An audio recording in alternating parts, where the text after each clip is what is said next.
Okay, what's up, guys? Here we are, as promised, with the retro video review, and I'm here with what I hope is gonna be our guiding light on this Yes. journey. Sherpa of old videos. Oh yeah, you might have to put your headphones on if you have them. Fuck yeah. Hold on. We're here, and we're gonna be looking at Blind Skateboards, Tim and Henry's Pack of Lies. Ted, what's up with this vid? Why is this the one we're gonna be looking at? Well, there are several reasons for this. One is that I don't think when did you start skating, Joe?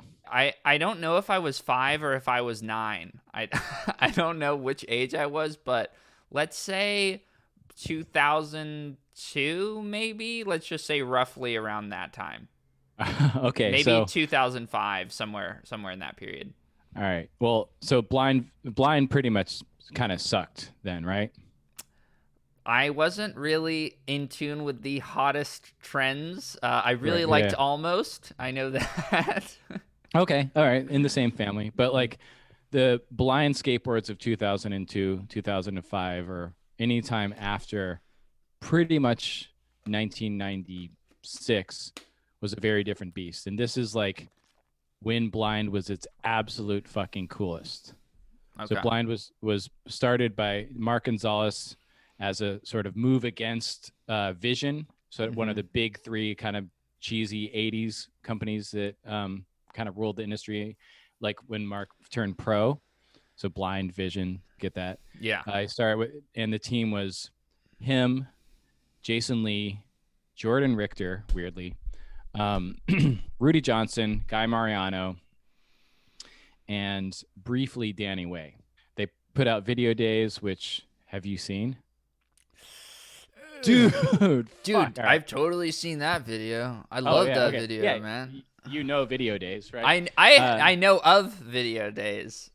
uh, I yeah. Okay. know. Anyway. I know. I know, but that's Yeah. why we're here, right? Yeah. Yes. Okay. So instead of watching Video Days, which we should really do, this was the next thing that they put out, and Oh, it's this 10 is this minutes came long. after Video Days? Yeah. Yeah. Okay. It's 10 minutes. Video So Days video. is what, like 60 minutes of heat or what? Yeah. It's about 35 minutes of heat. Okay. All Uh, right. we could watch that at another time, Yeah. but being that we're both kind of long-winded when it comes to talking about skateboarding, a 10-minute video will probably generate about 35 minutes of uh, response. So I thought Easily. this would We be a haven't good one. even So started yet, and yeah, so like just to assure you, this is the most of the tricks that you see in this video had never been done like on this level ah, before. This is a kind of classic era of like 90s skate videos that introduce new ways of skateboarding with every video. let's get into Tim and Henry's Pack of Lies, featuring Brian Lottie, Guy Mariano, Rudy Johnson, Tim Gavin, and Henry Sanchez. That's right. All right. That full length blind video never came out. It never came out. No, no, yeah, it's just a teaser. Oh, sick. Oh yeah, Brian Lottie. Fuck. Dude, that was pretty sick. Yeah, I'm pretty sure he missed that first 5-0. it was just straight Yeah, straight into manual. he's on top of it. He's just doing it. Yeah, wheels were small then. It was kind of iffy. Like you could roll and grind. No, I mean, I'm sort of right now. I kind of like when random shit like this happens. I had my like first sort of like kind of branding of content, I think, where like the person I would be on camera is like inspecting everything, like was that in there right, was that not in there right, but like now Yeah, yeah. now I like to, I like to see a guy completely missing a 5-0 and just doing like a tail scratch on the top of a ledge, and then doing something out of it. Not everything needs to be like perfect. Which is weird because like in for my generation, Brian Lottie was the cleanest, most precise of the clean and the most precise. Oh, So really? Well, yeah, that So front blunt flip to fakie was pretty good. yeah. No, all right. So there you go. That's look at this. Holy fuck. Yeah. That was insane. First switch 360 flip done well. Let me go Then back. yeah, This that rail is fucking. it's That. Yeah. long. It's crazy that it was like a curb skating montage and then this just gets tossed out in there. Well, There that's the weird thing is that like handrails weren't really considered like much better than like a small curb. You know, like really? you could only do it.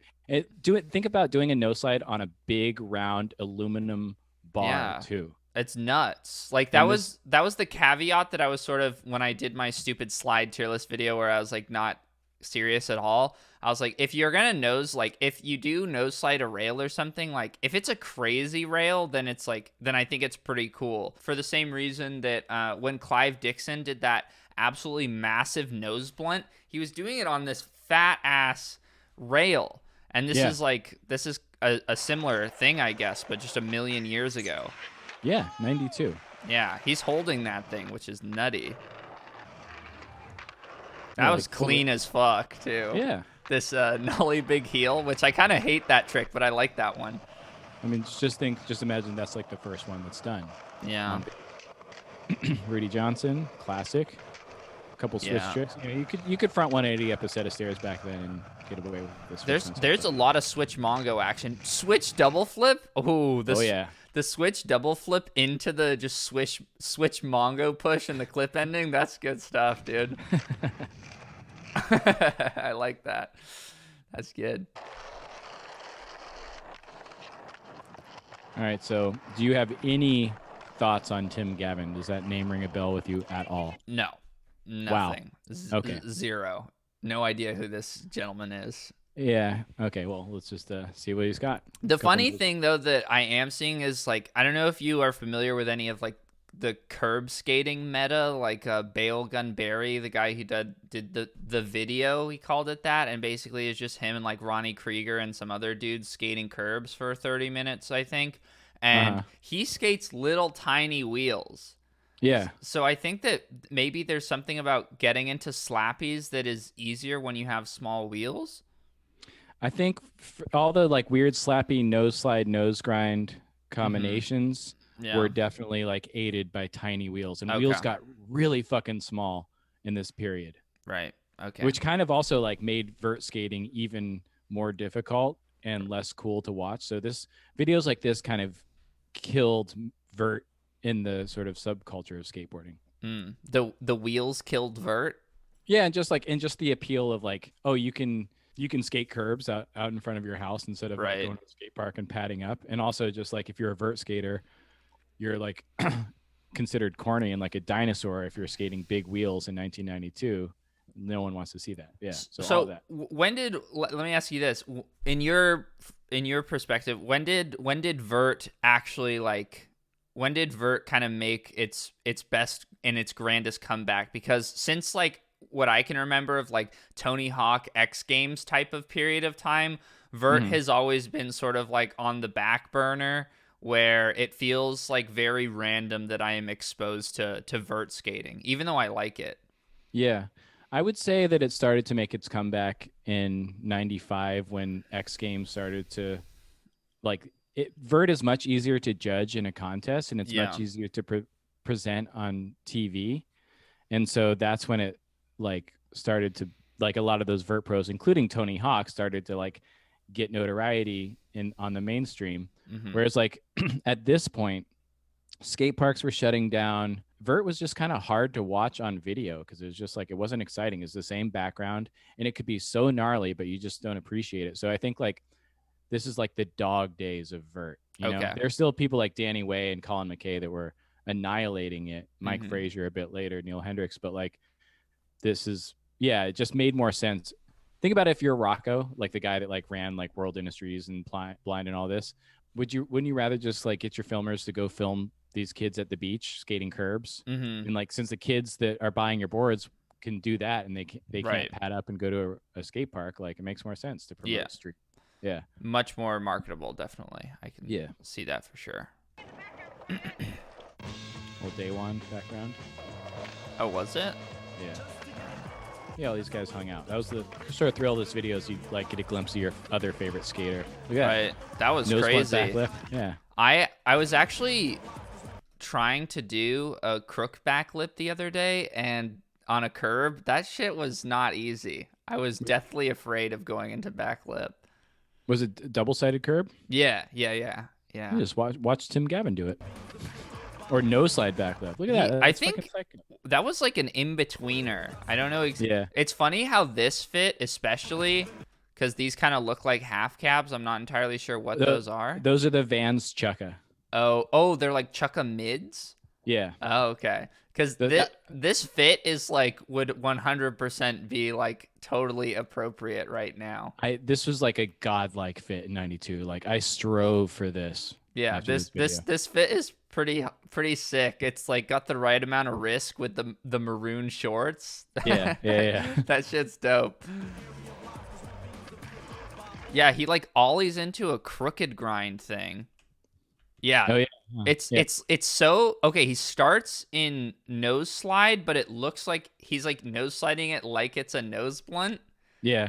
I mean, all of these tricks that he does, it's so funny, could only have been done at this spot because these are like double-sided curbs that are like super rounded, super waxed. It's cool. I like this is all the in-between stuff that I'm into. Like I like that this guy's holding a nose slide like it's a nose blunt and stuff. And then guess that this is where those tiny wheels come in. He like seamlessly negotiates it into the but like perfect form. Into the back flip. Look at that. That's great. His style is really, really good for sure. So did people slappy? Was that a thing yet? They wouldn't do like truck slappies because that was like old school, but they would do like slappy nose slides on curbs, and then you'd ollie into ledges. And another thing about this part is that like it shows the best possible examples of ollieing into ledge tricks. Interesting. It's so strange to me not having like been around for this that like slappies into slides were acceptable, but not into grinds. Yeah, it's kind of weird. Yeah. Oh, that was insane. What? Yeah, half cab nose, like to back nose blunt? Yeah. He did that so fucking good. What the hell? Yeah, that was really nice. I'm like most impressed by that out of anything so far. I mean, those flips into grinds they just did were also like all like advanced. NBD. Yeah. That was nice too. So is this Tim Gavin? This is Tim Gavin we're watching right now? Yeah. He's I like him. Yeah, he's sick. He's got like very, very nice style. I think his story is like he was from Arizona, and he met all these dudes at one of those like, I don't know, there used to be all these contests back then, and so he would just fly out to like LA on the weekends to film this part over like, I don't know, 3 months or something like that. Check out this switch pop shove it. Yeah, and that backside flip was gorgeous. Yeah, that was so nice. Yeah, cab front nose. Oh, back heel tail on a curve. I mean, you know, if you set your board up on the side, that you could see he's alling into all these things. These aren't slappies. Right. Like this is a ledge. It's above his ankle. Yeah, just about. Yeah, about because it was, you know, in a period of innovation. There's not a lot of actual sliding going on. You know, it's more like flip. You get into it, and then, you know, you stop. Yeah. Good enough, I guess. Sure. Combo, right? Mm-hmm. It's just funny to see somebody with like what I would develop to be, or what I would describe as like a really nice and developed style. And then, because usually when you see skaters like that now, everything they do is, you know, so refined and perfected, versus like this guy who's clearly extremely talented and he's doing like backside heel flip to back tail and then just not even sliding it for 2 inches. It's so hard to like contextualize this, but like this was truly like as clean as it got, right? And as perfect as it got at this time. Yeah, no, that's funny.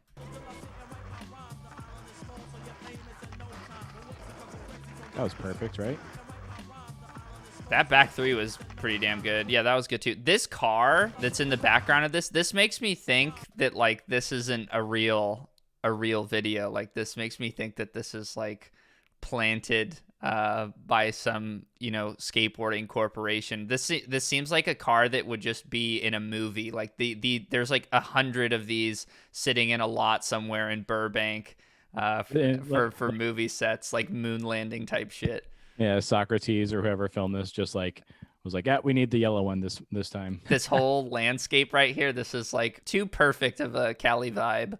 Well, this like that gap is called the 3rd Street gap, and it's like that has seen some fucking insane shit. Like the first perfectly caught huge kickflip was done there. We can watch that at another video in Love Child. Little switch manual tricks, you know? Yeah. You know, he's on them benches. Now, you know, you've seen him on curbs. Now he's sizing up here. Oh, crazy. They love the switch Mongo push. Yeah. Or Tim does. That was the only way to do it. Oh, really? Nobody did any other way?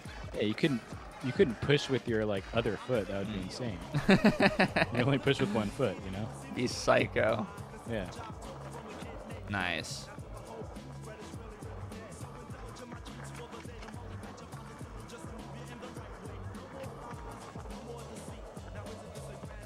The switch front 180s are a classic. That's like a trick that I've always wanted to have really well, like a switch frontside 180 on flat, but I've just never had it. Like I can do the trick, but like the whole point of that trick, you know, is that like if you're going to do it, it needs to look like, you know, you're not even thinking about it. Yeah, yeah. And I always do some like a switch ollie late power slide 180 thing, and it just like completely kills the entire fucking concept of the practice. And there's a good period where like that was the only switch trick that anyone could do was a switch. Really?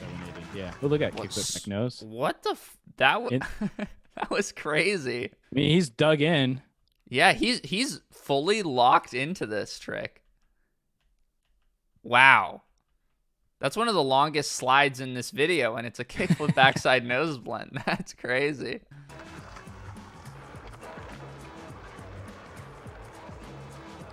This is also the era of just like throwing shit at a curb for 4 hours while the video camera's on. Yeah. Like he landed that so well, but I can imagine the blood, sweat, and tears. Strangely, we are kind of back to that now. Yeah. Throwing shit at a curb. Yeah. I actually only learned to slappy last year. Well, that's good. You know, like why would you have learned before? You were probably trying to progress and be good. I wanted to know how to do them, but it's one of those tricks that kind of takes, I feel like, a lot of mental fortitude if you don't understand it, to like just fly into a curb, you know, and get into it. And it's a leap of faith. Yeah, I couldn't understand it, and then I guess I just gradually cheated, you know, into doing it. Like I'd lift my front truck up less and less and less. Yeah. Until I could kind of, I'm not like a slappy expert or anything, but because I'm brand new to them, but I can make it look at least, you know, realistic now. Yeah, it's the secret of slappies is that you learn them the wrong way, and then you kind of trick people into thinking you're doing them the right way. Yeah, that's what kind of similar to what my friend told me, who's like kind of like a beer drinker, slappy guy. And I was like, yeah, I've been learning the slappy, but I think I'm cheating. And he's like, dude, everyone is cheating. Yep. And I was like, what? Everyone's cheating? There is no justice in the slappy game. I was like, why didn't anyone tell me this? It's a secret. I was like, I thought I just didn't have what it took this entire time, but now I find out that it's the slappy community is just a fucking pack of liars. That was it. That was dope. Actually, very highly enjoyable skating. Okay, now prepare to have your face melted, because Henry Sanchez is like, this is him at the absolute gnarliest. Okay. Skating to Sabbath. This very unskateable spot. If this spot looks like it was fun to skate, you're not looking closely. Yeah. Look at that. First time that's ever been done. Dude, he's skating with a lot of purpose here, which I guess you have to do if you're going to skate like on brick like this. On tiny wheels. Yeah, right, true. Good. He looks like there's somebody has a gun to his family. Like you better fucking make this line or else. Yeah, he's going faster than anyone skated that place and doing. Look at that switch back. Yeah. Look at this. Oh, that was what? Crook. Yeah. I know. You never see that trick. Yeah, on that ledge too. Just imagine. Backside pop shove it to back crook is actually so fucking sick. Yeah. I've always felt that the pop shove it it seems to like, for some reason, it always seems to like lose to the kickflip in terms of popularity. But when I see somebody actually like try to do something interesting with the pop shove it, like a pop shove it crooked grind, I'm like, damn, like that's way cooler. That's a really cool skateboarding trick. Yeah, for sure. Oh, let's go. Couple switch pop shove it's, get it started. Yeah. Got him backside and front side. Wow, the switch push is so crazy. Do we need to go back and inspect this, or are we just going to accept what it was? I mean, he will, if he sees us, he'll fucking chase you down and kill you. So, you think so? Just let him have it. Whatever it was, like, let's just assume he did it well. Okay, cool. Also, it doesn't count if it's the first time anyone's ever done this. Look at that. Beautiful, regular, yeah. You know what I'm saying. Whatever that was. Yeah. Crook fakie, fine. Watch this, though. Holy fuck. There's that switch front 180 you're talking about. Also, this is like, seeing this outfit at the time, I was like, this is so clean and fresh. It is Maybe good. the first frontside flips over a hip. Oh, really? Especially in the raw. Yeah. It seems so random, like, what people were doing. Dude, people were not doing frontside flips. Like, you know? I'm like, why? There's a guy kickflip back nose blunting in this, but then also it's like, hey, this guy was the first dude to frontside flip over a hip. Honestly, like, kind of that. Like, it just didn't seem like that was possible. Really? To do with speed and to do in different places. Like, I think wow. John Reeves did frontside half cab flips in a couple years before in an 8th Street video, but like and Nada did frontside flips, kind of surfy, but not like this. Wow, that's interesting. I could see how like the frontside flip maneuver, because it's kind of weird with like the kind of hard flip body varial type of thing. Maybe that was something that like scared people.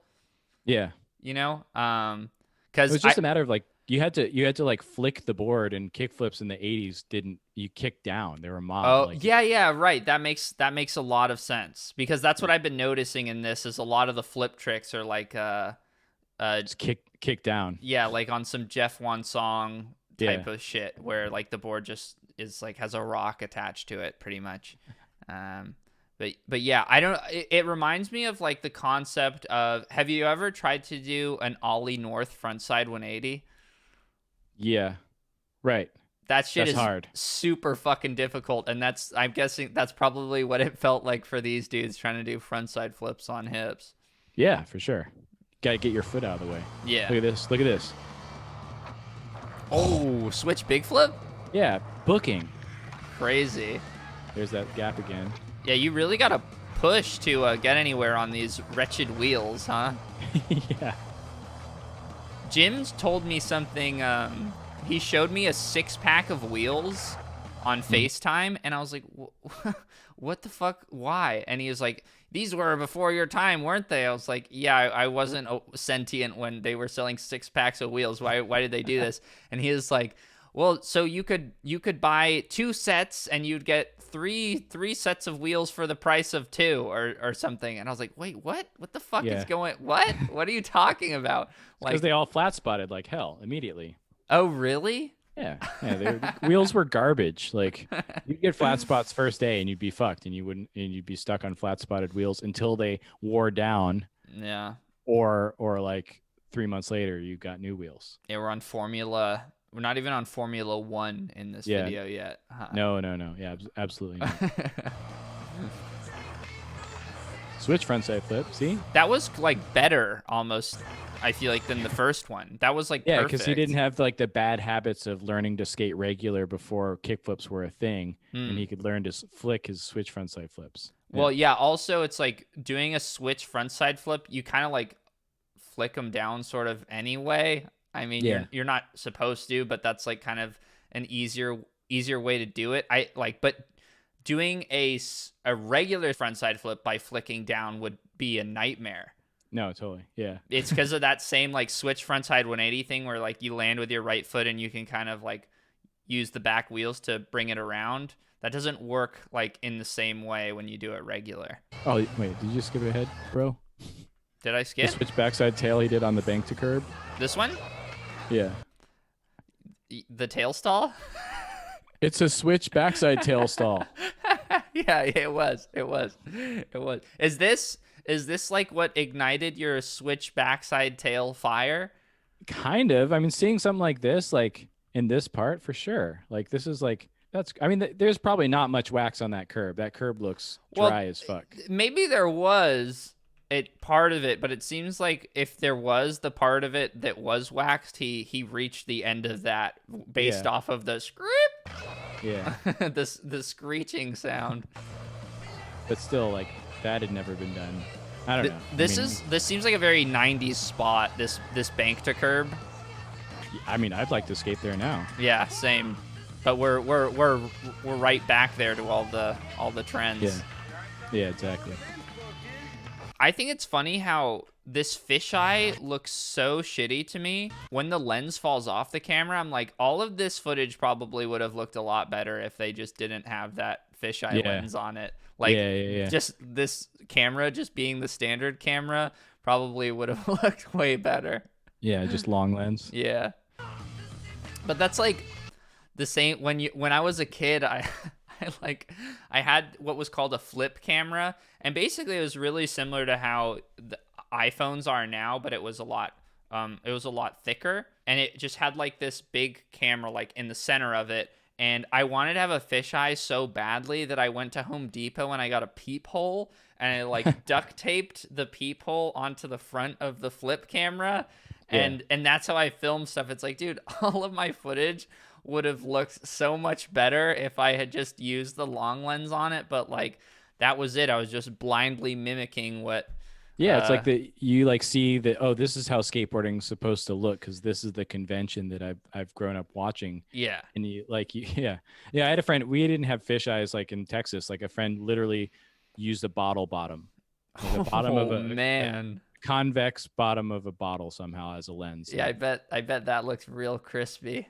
I mean, it destroyed all of our footage. Yeah. Uh-oh. Nice.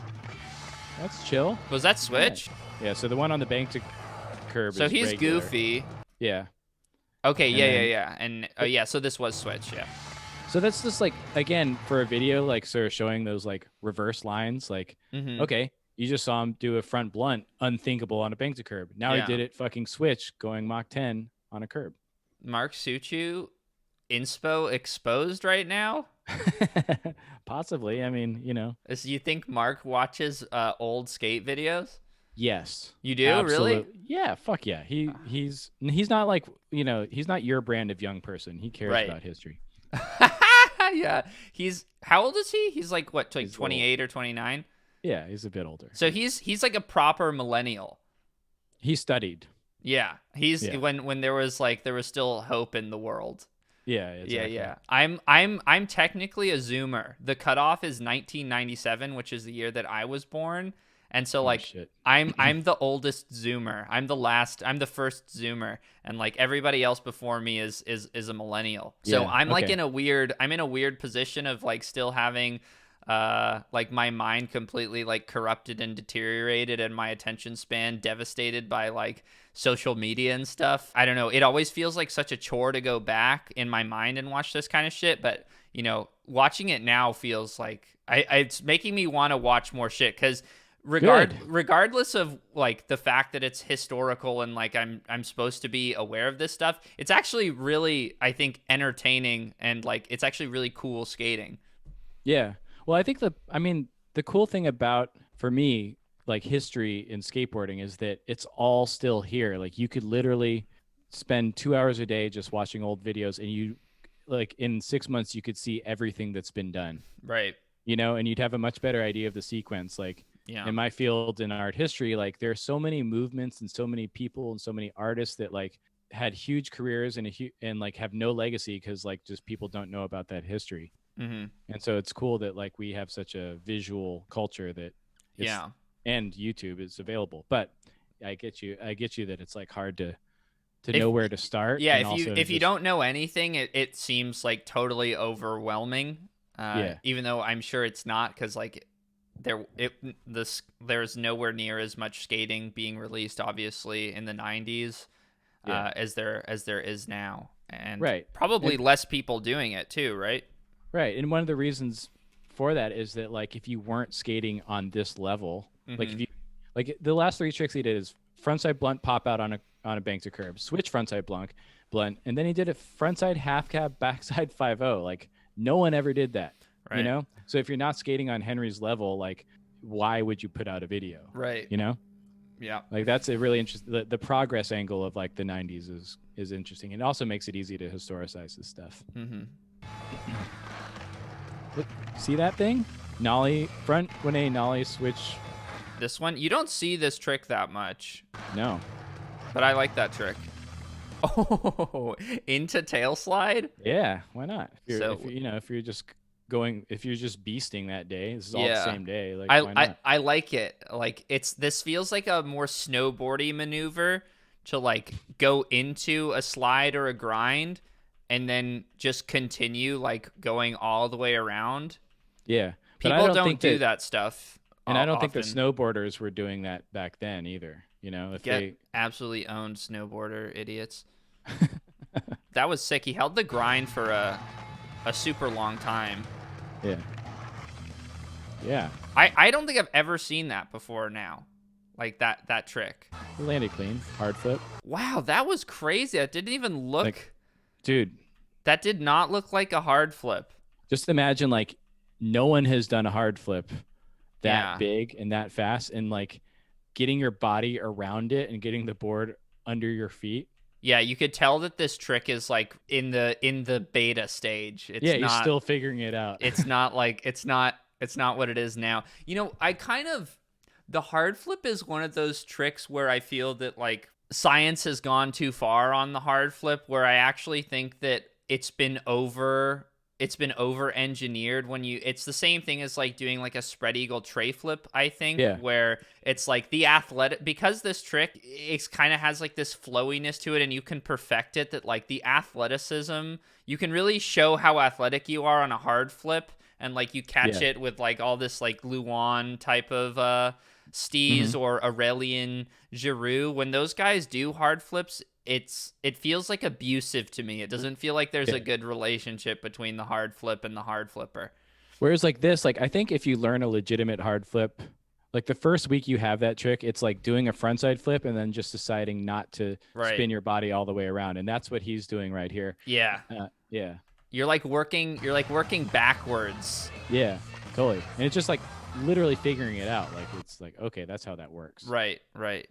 Yeah. I remember, I think my first hard flip might be on video. I did it.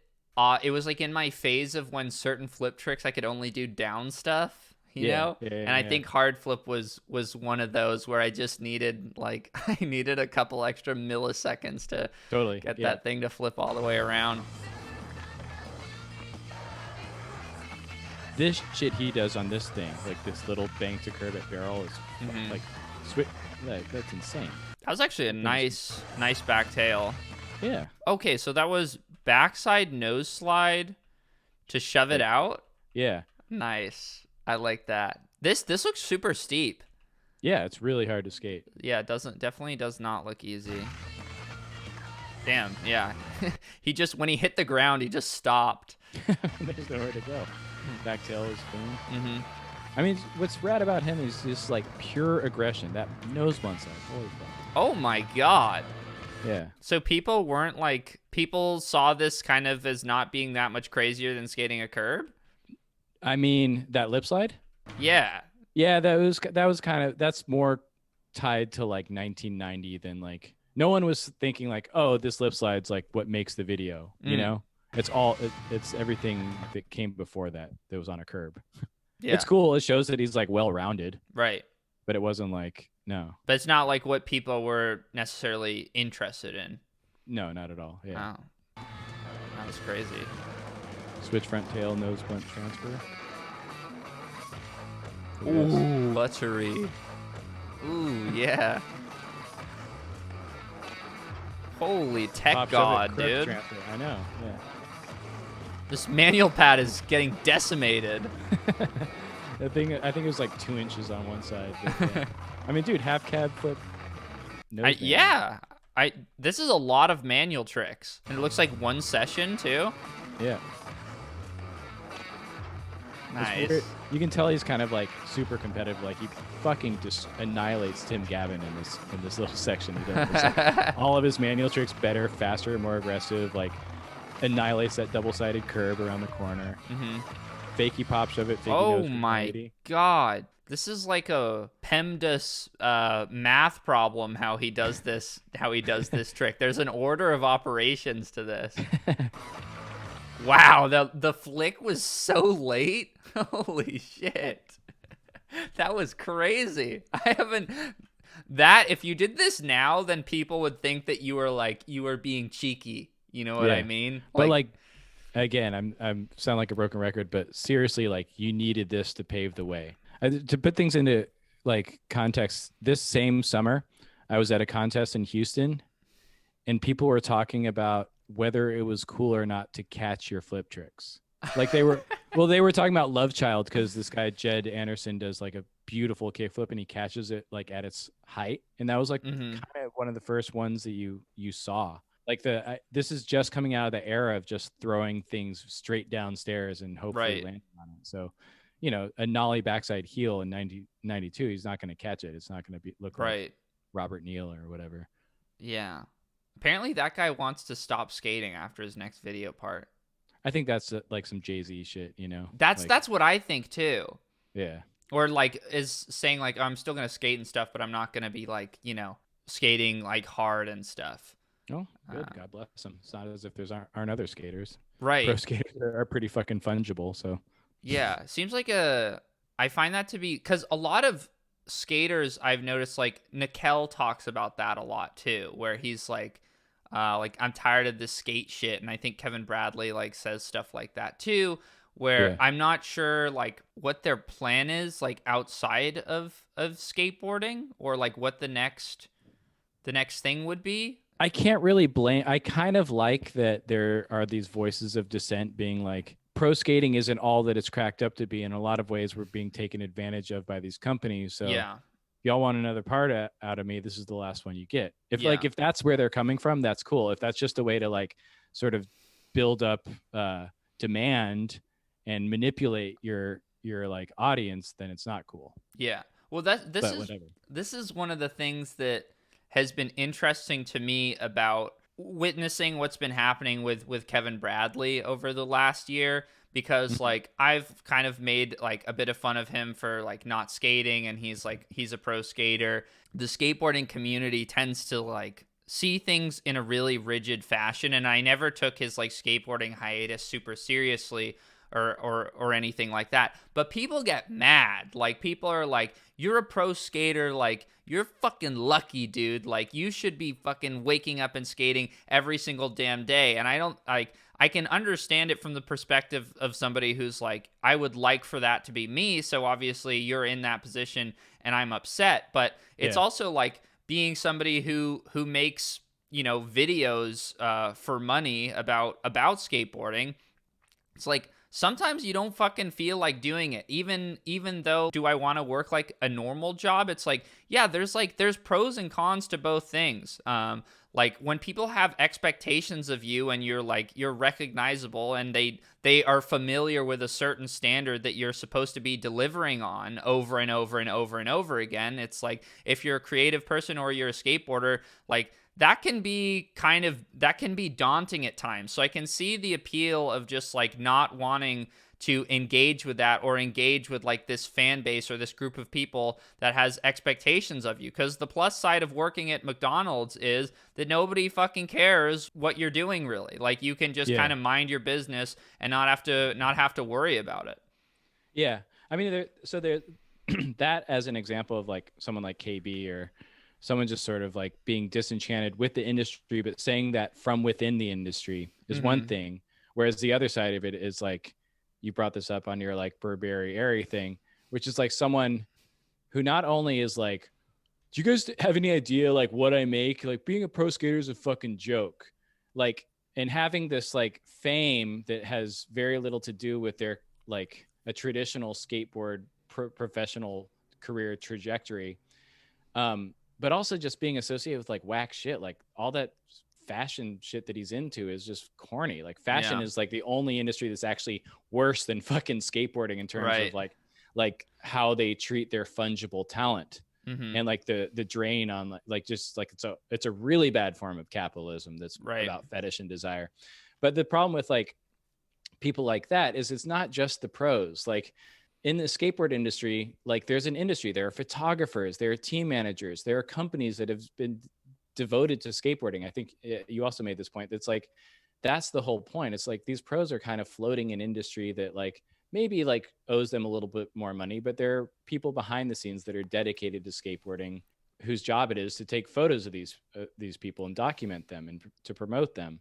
And that's where that sort of line gets a little bit blurry, I think.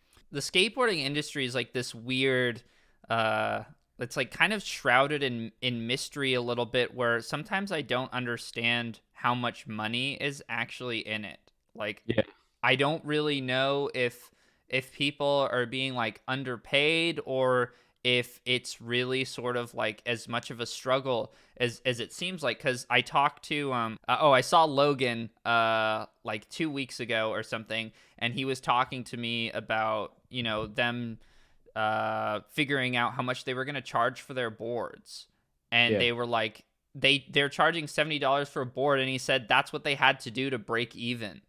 Yeah. And I was like, Jesus Christ, like that is brutal.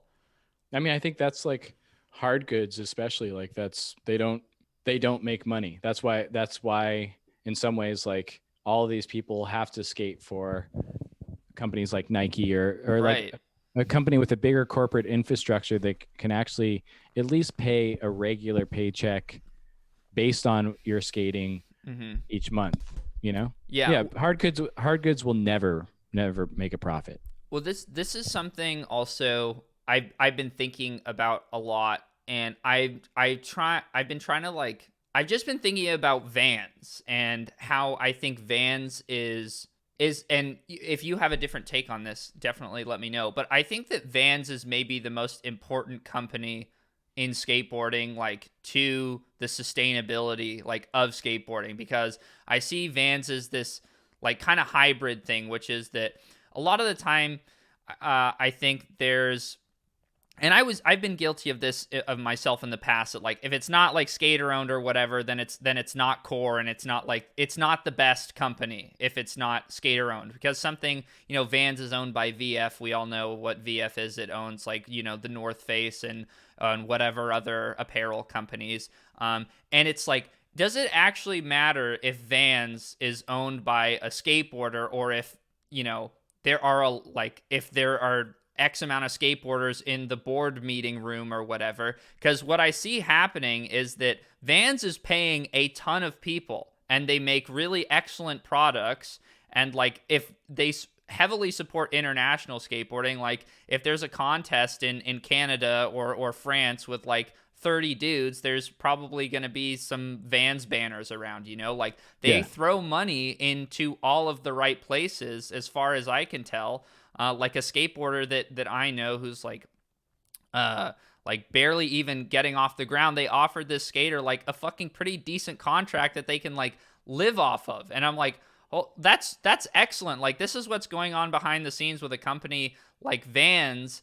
It's like, as long as this is like Vans is kind of corporate or whatever, but it's like, who gives a shit, you know? Yeah, I mean, like every core company is basically funded by someone else one way or another. Whether it's like whether it's a hard goods company whose writers subsist on a regular paycheck from someone else so that they can have this sort of creative outlet with this hard goods board company, and it's also like that whole thing, like a company like VF, like they're providing like the corporate infrastructure of like shipping and means that print fucking receipts, right? You know, and like doing the taxes at the end of the year. It's very little, like these companies that back these skate brands understand at this point, it may not have been like this 20 years ago, but they understand at this point that like, let the skate brands be the skate brands. Don't interfere too much with like that. That's what it looks like is happening from an outside perspective. It doesn't look like that there's some meddling entity.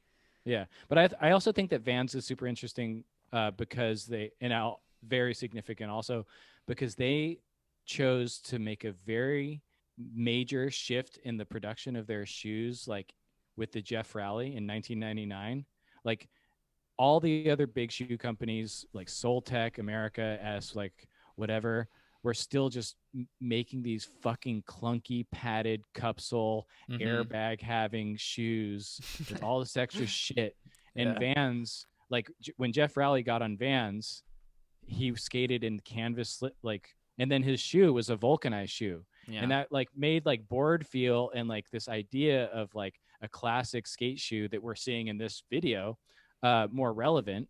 And it also is a fuck ton cheaper to produce. Cup soles, you have to make a different mold for every single size. Like Volk, you just like, you cut the waffle grip and you like glue some rubber around it and you have like that size. They were really smart, and I think very lucky that the tides were sort of shifting to a more like pared down nostalgic model right at that moment. No, that makes a lot of sense. And I think this is something that I've had to contend with in my own life personally now, is that I have to accept that there's a lot of shit that I am just not good at, and I need to hand that off to other people in parts of my life. Like if I'm going to do my taxes or something, I'm going to keep track of all this shit. If I'm going to figure out like how to set up, you know, what I do as a business and write certain things off as taxes or whatever, basically like keeping track of like finite numbers and such. Like I'm a guy who's in skateboarding, and I think there's a lot of other guys in skateboarding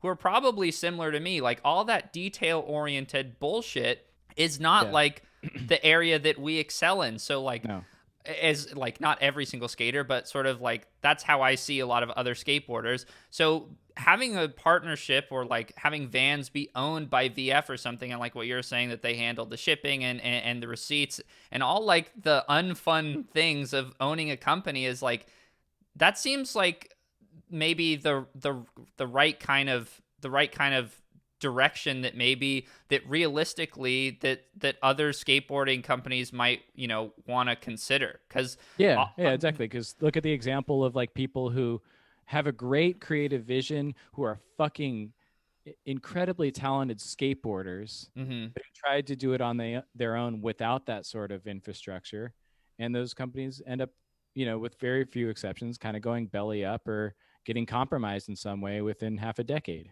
You know? Yeah. And it's like, dude, as skaters, we all have pretty like spiky profiles in terms of ADHD and things like that. You know, our strong suit, we were drawn to skateboarding probably because it rewarded this individual like strange distraction and motivation and manic energy. Right. And we're not going to be great business owners. Like the reason why like a lot of the like World Industries was started by someone like Steve Rocco. He was a freestyle skater. Freestyle skaters are kind of nerdy. They're meticulous. They're like studied, and they like have other like they're like engineers and economists. Right. Nolan, Per Willander, all these people that Don Brown, all the people that kind of run the last like are involved in skateboarding still are freestyle skaters. They're not Henry Sanchez or Tim Gavin or whoever, you know? Yeah. Skateboarding is going to have to maybe, you know, make some sacrifices you know, that I don't know, like that people will perceive to affect its coolness or whatever. But well, I mean, let's face it. In my opinion, skateboarding has already made those sacrifices. Right. And it's just people who don't know anything about the skateboarding industry that are still holding on to this idea that like skateboarding needs to be this sort of way because that's how they imagined it when they were fucking 12. Right. Yeah, exactly. Yeah. That was like this is like that's a lesson that I learned fast. Like because when I started my YouTube channel, I was like kind of this fresh sort of, and it was only like a year ago, but I was like this fresh kind of like naive guy, and I was like, I'm gonna fight the good fight and stuff. And the more you learn about how skateboarding works, the more that you kind of realize that ultimately what you want skateboarding to be is sustainable, and you want it to be healthy. And there's so many different like avenues of that. It's like, oh, Baker is fucking sick, but it's like, oh, is it actually sick that, you know, we're promoting alcoholism to fucking suggestible 14-year-olds? Is that actually what's fucking core, bro? It's like, not really. What's the track record with a lot of these like kids that kind of came up under this like, well, I made the same mistakes, like let's see how they do. Like it's not good. Yeah, you know? it's like history has repeated itself in skateboarding more times than I think a lot of us would care to go into. So yeah, I don't know. We got on a massive tangent there. So, but anyway, this turned into a podcast. But, I know it did. It definitely did. But yeah, let's finish this shit out. That's gonna be. I'm gonna have to change the title of the video now. That's how long that was. This thing, like him pushing around the garbage can here, is like, for some reason to me, so cool. Like he just has to like pick up this extra speed and find this line. Yeah, it's like a trucker going around a narrow corner or something. Yeah. And this outfit, again, super fresh. Yeah, like, this is flat good. Brimmed hat, blind jeans, fresh striped shirt. This is definitely kickflip nose at the end. Yeah, the fits are overall like pretty impressive. You don't know how some stuff is gonna age. Yeah, this begat like it for the next like year and a half. Like skaters dressed like complete shit, but like it's not. You can't really blame these guys because they were doing it right. This is like not everyone was as cool as Tim and Henry. Dude, this is so sick. Like this half cab nose slide then popping into like this Crooks thing and just going on top and just like kind of spinning it around. But pure power. Like first of all, there's no edge to that ledge. It's so chunky, and he still manages to get it around and land perfectly. What I like about this shit is, and what I'm kind of like something I've been interested in lately is I want to try to skate different shit. Like I just ordered like parts to make a dirt board or something because I want to. What even is skateboarding, and like where can you take it? What kind of obstacles can you hit on a skateboard? Because I feel like the trend of everything, having to be perfect, and this is a trick that goes into this trick, and we call it this, and this. It's like, there's a lot of the skateboarding doesn't have to be like limited in that way. You know what I mean? Like there's a lot of room for the gray areas. Yeah, you can't call this anything like with the nomenclature or whatever that skateboarding has developed. But that doesn't that doesn't invalidate it by any means. Totally. So it's like more of a you could see a parallel strain of skateboarding that sort of like begins here and ends with a Max Palmer. Right. Where it's like all one fluid motion, but like no lock in. Right. And that's like the same thing. I've been watching stuff like snow skating and snowboarding and like skiing and all this other shit because it's all along like similar, tracks of that. It's like sometimes there's all these like interesting in between areas that I think are really underexplored. I'll send you this snowboarding video that I was watching where these dudes just use logs. Like they're just using fallen down trees and like setting up all these obstacles for themselves that I was like super duper hyped on. Wait, can you rewind to that front 5-0 front nose slide? Because that was like iconic. That's probably this. Oh, that! Holy look at that! Shit. Look at how perfectly he does that. And again, just imagine like they didn't wax those ledges, dude. Those things were just like so rugged. This is actually such a fucked up trick. Yeah. Wow. And he's skating indies. God damn it. That's a whole other can of worms to discuss. Right. I guess that not here because that's yeah, we've been going for an hour already. Ooh, that was nice. Front 5-0, back 180 nose grind. How sick. Yeah. That's like a excellent curb trick too. Yeah. Look at this. What is this? Probably first one ever done. This stance is absolutely insane. It looks like he wants to fight somebody, dude. Yeah. That's sick. Probably did. Does that switch? Yeah. Yeah, and then it's over. It just plays Sabbath for the rest of it. Oh, really? Yeah. Nice. Sick. Yeah. You have any closing thoughts about the blind skateboards Tim and Henry's Pack of Lies video? I'd like to hear your conclusions of it first. Man. Not to put you on the spot, but just like no, not to put me on the spot or anything. It's interesting to me to see like where skateboarding was and how it sort of progressed and what became like mainstream and popular and how that like trying to